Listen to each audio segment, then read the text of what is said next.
Voilà. Eric, bonjour.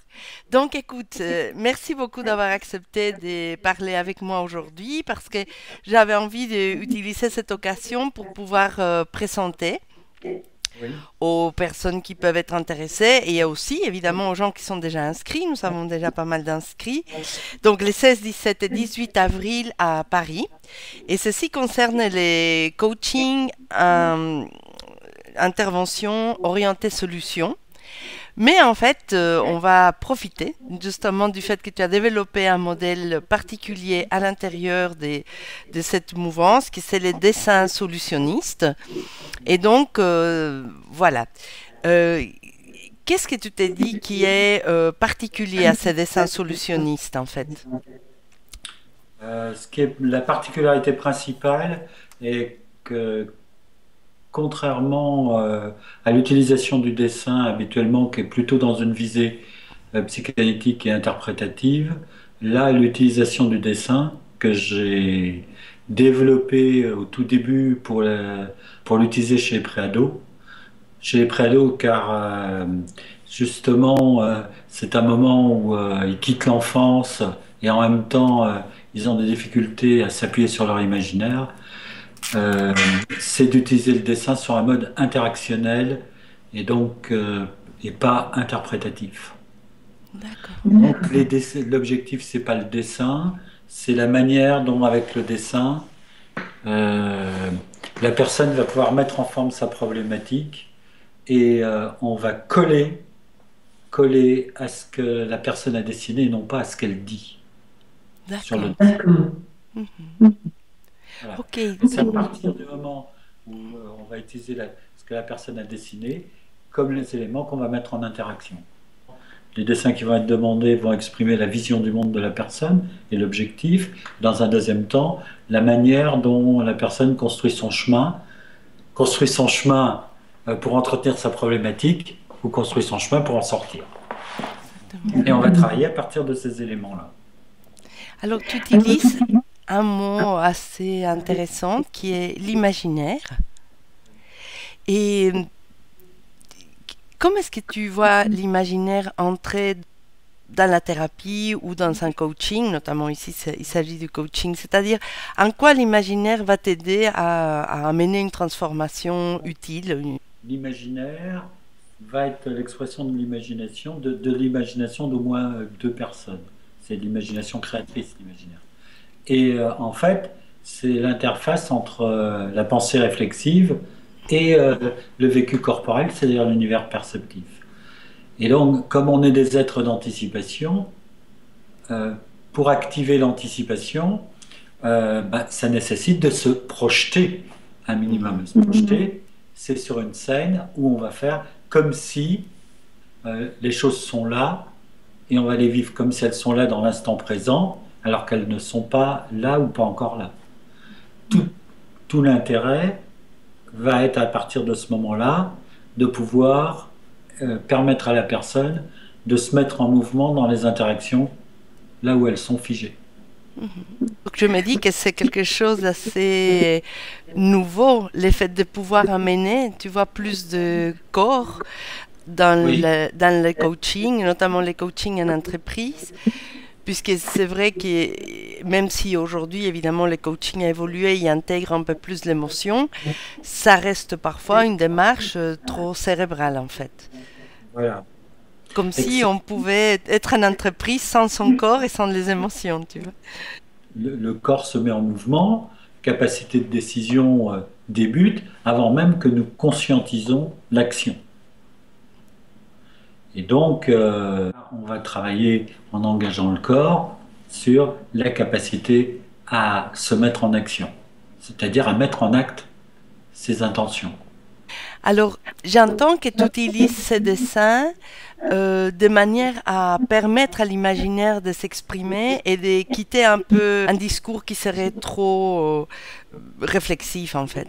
Exactement. Et ce qui est intéressant, d'abord, c'est pas un dessin, c'est un ensemble de plusieurs dessins D'accord. Ok. qui vont être, et que la manière dont ils vont être agencés les uns avec les autres va donner des informations. Et ce qui est étonnant, c'est que si je dis par exemple à la personne quel problème vous amène, elle va me raconter quelque chose qu'elle perçoit comme son problème. Si je lui dis à ce moment-là, je lui donne une feuille et je lui dis dessinez-moi le problème, hein, ou illustrer par le dessin le problème pour lequel vous venez, à ce moment-là, la personne peut dessiner quelque chose de radicalement différent de ce qu'elle a dit. Ne serait-ce que pour une raison très simple, c'est que le dessin, elle est obligée de passer sur un autre mode de communication, sur un mode de communication analogique. Exactement. Et donc, comme elle est obligée de passer sur un mode de communication analogique, c'est-à-dire d'utiliser l'image, à ce moment-là, elle va penser son problème autrement. Et parfois même, ça peut ne rien avoir à voir avec ce qu'elle a dit de son problème avant. Tu vas expliciter probablement bien plus les modèles d'intervention orientée solution. Qu'est-ce que tu dis que ces modèles, puisque c'est un modèle qui a évolué à partir du modèle classique des Palo Alto, ce qu'on appelait la thérapie brève, qu'est-ce que tu t'es dit que ces modèles apportent et qu'est-ce que ces modèles permettent de faire en termes de transformation qu'on ne retrouve pas nécessairement dans les modèles classiques Palo Alto?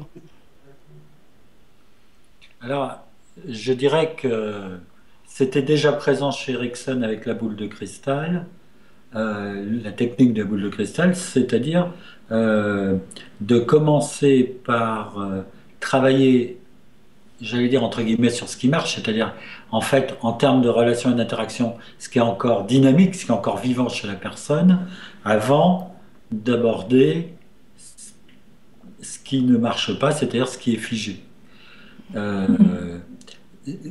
Toute la difficulté, il faut bien la comprendre, c'est que la base de l'approche solutionniste, qui est inclus dans le modèle au départ, ou qu'aurait pu être inclus dans le modèle de Palo Alto, c'est d'aller chercher l'exception au problème. C'est-à-dire que c'est qu'est-ce qui est encore vivant dans l'espace problème. C'est ça qui est intéressant et en même temps qui crée la difficulté, car les gens peuvent aller chercher les ressources en dehors de l'espace problème. Mais si on va chercher les ressources en dehors de l'espace problème, le risque est de tomber dans une pensée positive. Le travail orienté solution, c'est dans ce qui est l'espace saturé des tentatives de solution, si je prends le terme de Palo Alto, c'est quel moment fait exception dans cet espace saturé des tentatives de solution. L'approche orientée solution et l'approche orientée Palo Alto, c'est un peu comme les deux faces d'une même pièce. Hein? Et que ce qui est intéressant, c'est que si on ne peut pas passer, si ça bloque d'un côté, on peut passer de l'autre. La modélisation pour moi de fond est une modélisation qui est proche. D'ailleurs, Steve DeShazer, qui a créé la thérapie brève orientée solution, a au moins travaillé une dizaine d'années sur le modèle de Palo Alto. On va aller chercher d'abord ce qui bouge au lieu de s'occuper d'abord de ce qui est figé. Mais dans l'espace problème de la personne, ça c'est fondamental. Quand tu parles du danger d'entrer dans une pensée positive, qu'est-ce que tu veux dire par là? Parce que les gens peuvent confondre peut-être l'idée des... qu'est-ce que tu veux dire par pensée positive dans le sens que tu l'utilises là? Ce serait laisser entendre je vais bien, tout va bien, je vais bien, tout va bien. D'accord. C'est pas ça la question. C'est qu'est-ce que je peux mettre en œuvre et qu'est-ce que je sais déjà mettre en œuvre pour aborder la problématique que j'ai à traiter, pour l'aborder d'une manière autre que ce que je fais habituellement. L'approche orientée solution s'appuie sur le problème et ne nie pas le problème. Oui, je trouve très intéressant ton image, tu vois, de parler d'une monnaie, parce que c'est un peu comme si on retrouve d'un côté ce que l'autre côté cache, quelque part. Oui. Et que donc, ce regard des deux côtés, ça te permet d'avoir une vision plus ronde, je dirais, mais peut-être plus systémique aussi des choses. Oui, c'est d'ailleurs la grande idée qui était à la base du travail de Milton Erickson, c'est le principe de l'analogie des contraires, c'est-à-dire tout problème contient une ressource et toute ressource en miroir, à partir du moment où elle est dans la répétition, va devenir un problème. Pour résumer, je trouvais intéressant peut-être de faire les points de qu'est-ce que les gens vont obtenir, tu vois, d'autres, quel type de compétences vont-ils avoir en venant à ce stage. Et j'entends déjà, tu vois, qu'il y a vraiment une possibilité d'une vision plus large, à la place de regarder tout le temps les solutions ou de regarder tout le temps les problèmes, de voir cette dynamique problème-solution comme il est. J'entends aussi que tu me parles d'avoir une attention particulière pour maintenir la personne dans un espace dans lequel elle bouge et pas l'espace où elle est figée. Et aussi d'introduire l'imaginaire et les corps qui permet donc une anticipation, une projection par rapport à des prises de décision, l'action, et est-ce qu'on peut mettre en place pour dépasser les problèmes. Toute la question peut, et ce sera le travail autour du questionnement, et le travail autour du questionnement avec le dessin, c'est comment s'agencent et s'articulent les interactions entre ce qui est du domaine de l'intention et du domaine de l'action, entre ce qui est du domaine de l'action et du domaine des effets liés à l'action, et entre les effets et l'intention. Et est-ce qu'on est dans des interactions qui vont être congruentes et accordées, ou est-ce qu'on va être dans une jonction?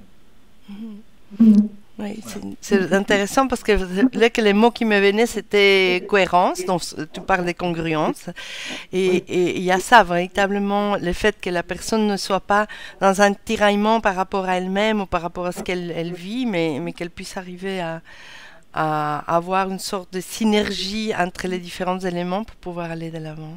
Le point commun est de travailler au niveau de la relation. J'ai répété la parole de Václavic, le patient c'est la relation, et de comprendre que la relation, elle s'exprime et elle se concrétise par l'action. L'action dans le sens de mettre en acte, de l'agir. Et c'est pas un agir partiel, c'est un agir qui engage la personne dans sa relation à elle-même, à l'autre et au monde, qui l'engage pleinement et entièrement. Merci beaucoup, beaucoup, Eric.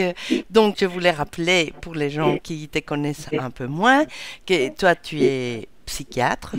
Oui. En plus, tu es pédopsychiatre. Et tu travailles depuis combien d'années maintenant dans les thérapies dites, bref, stratégiques, systémiques? J'ai commencé en 89 à l'Institut Milton Erickson de Paris, non, en 91, excuse-moi, et je suis venu en 93 ou 94 à l'IGB. Voilà, et c'est là qu'on s'est rencontrés. Et c'est là qu'on s'est rencontrés. Et donc, il y a pas mal d'années. Ça fait quelques années, oui. Voilà.